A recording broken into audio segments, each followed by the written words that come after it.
Hello friend, welcome to my channel UP board CBSE board show. Friend, आज की इस video में हम बात करेंगे सोशियोलॉजी यानी समाजशास्त्र छठा सेमेस्टर पेपर 1 के बारे में।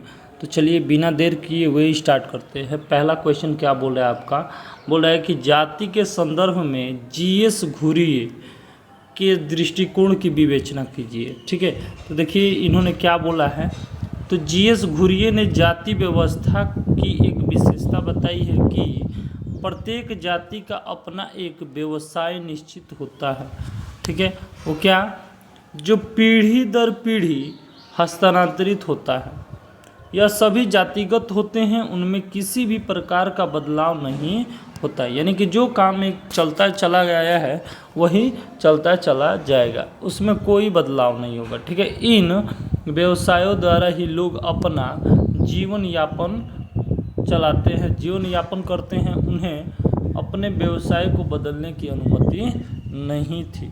यानी कहने का मतलब कि अगर किसी ने मान लीजिए कि एक फिरोजाबाद शहर है जहाँ पर छोटे छोटे बच्चे भी काम करते हैं, चूड़ियों की फैक्ट्री है वहाँ पर, तो वहाँ पर उनके दादाजी, उनके पापा और उनके आने वाली पीढ़ी भी क्या करती हैं? काम करती है। तो यानी कि ये परंपरा बन गया उनका एक तरह से।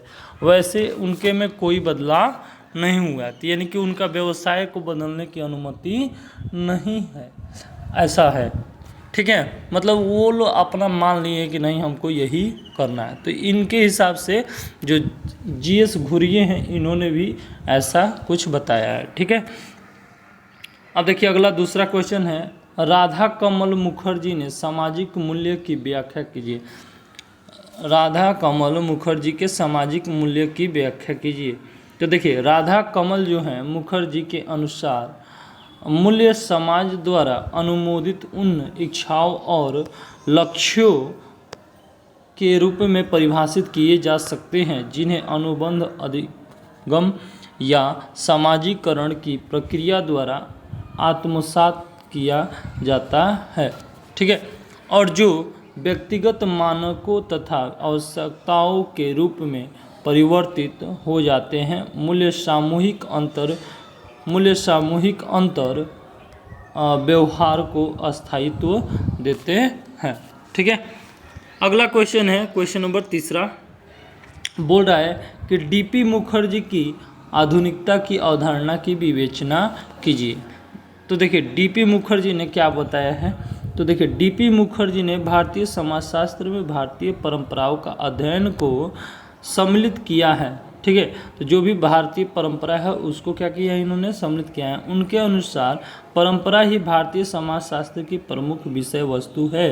उन्होंने जो है अपने अध्ययन में परंपराओं को जानने पर विशेष बल दिया है। जो भी परंपरा है भारत में उन पर क्या किया है, भारतीय समाज में जो भी परंपरा है उन पर ज़्यादा विशेष दिया है।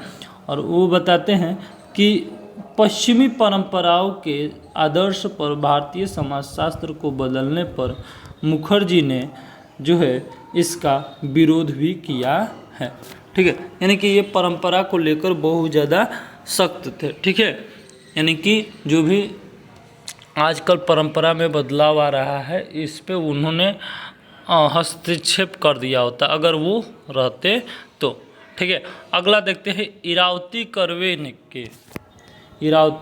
कर्वे के भारत में नातेदारी संबंधी विचारों की विवेचना करिए।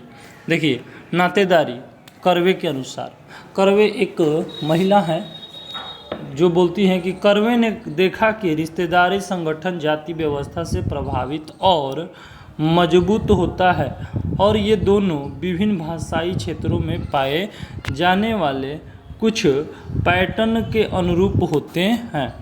वह कहती हैं कि किसी को विचलन और विवर्धन के प्रति सामाजिक संरचना में सहनशीलता की मात्रा का पता लगाना होगा।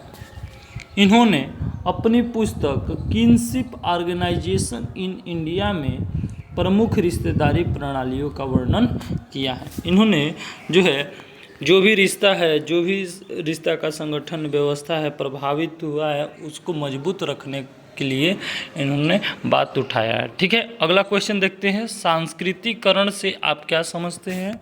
वर्तमान सामाजिक व्यवस्था में इसके क्या महत्व हैं, इनकी व्याख्या करिए। ठीक है, तो देखिए, सांस्कृतिकरण वह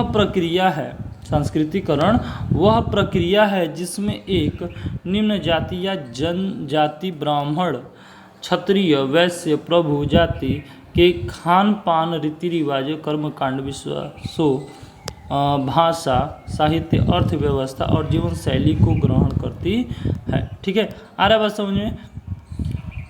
इस प्रकार यह प्रक्रिया निम्न जाति में होने वाले विभिन्न सामाजिक सांस्कृतिक परिवर्तनों को स्पष्ट करती है।